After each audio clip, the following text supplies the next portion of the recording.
साथीहरू म चाहिँ तपाईहरुलाई नि के देखाउन जाँदैछु भने नि पापाले चाहिँ नि पहिला हामीलाई नि यो चाहिँ खाओस् भनेर चाहिँ नि जंगलदेखि ल्याएर रोपिदिनु भएको हेर्नुस् ल तपाईहरु पनि हेर्नुस् है यहाँनिर यसको नाम चिन्नुहुन्छ के हो जुम गरौँ त अनि जुम हुँदैन रहेछ जुम गरेर देखाउँ भनेको त म माथि नै चढ्छु ल यसको नाम के हो हेर्नुस् यहाँ यो चाहिँ काँचो हो यो चाहिँ जंगलमा पाउँथ्यो नि त अन्त हैन पापाले चाहिँ जंगल जाँदाखेरि चाहिँ जंगलबाट चाहिँ जंगलमा घाँसहरु के काट्नु जानुहुँदा चाहिँ जंगलबाट चाहिँ यसको बोट ल्याएर चाहिँ हामीले चाहिँ हैन घरमै खाओस् भनेर चाहिँ यहाँ ल्याएर रोपिदिएको अनि अहिले फल्दैछ तर अमिलो हुँदो रहेछ यसको नाम के हो मलाई थाहा छैन हैन तपाईहरुलाई थाहा छ भने भनिदिनुस् कमेन्ट गर्नुस् ल म यहाँ देखाउँछु यहाँ पर हेर्नुस् पुरा फलिरहेछ तपाईहरुलाई चाहियो भने भन्नुस्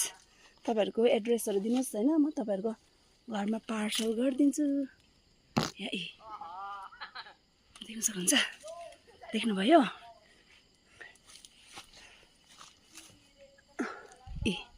यो चाहिँ काँचो कलिलो हो कलिलो हैन यो अनि आया झन्डै लड्यो तपाईहरुलाई देखाउँ भनेर यहाँ आएको हैन हामी मात्रै किन तपाईहरुलाई खानु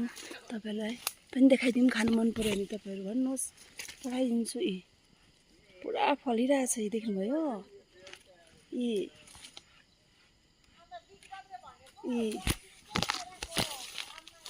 हो तपाईहरुलाई चाहियो भने भन्नुस् ल एड्रेस लेख्नुहोस् अनि कमेन्टमा एड्रेस लेख्नुहोस् अनि म पोस्ट अफिसबाट पठाइदिन्छु ल यति भन्न आएको म तपाईहरुलाई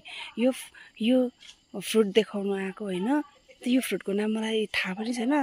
तपाईहरुलाई थाहा छ भने कमेन्टमा भन्नुस् यो फ्रुटको नाम पनि भन्नुस् कसलाई मन पर्छ अनि तपाईहरुको हैन उयो के भन्छ एड्रेस पनि पठाउनुस् म तपाईहरुलाई फ्रीमा मुफ्तमा तपाईको घरसम्म नै पठाइदिन्छु है बाइ बाइ राखेको अब म घाँस काट्नु पर्छ के घाँस काट्नु गएको बाइ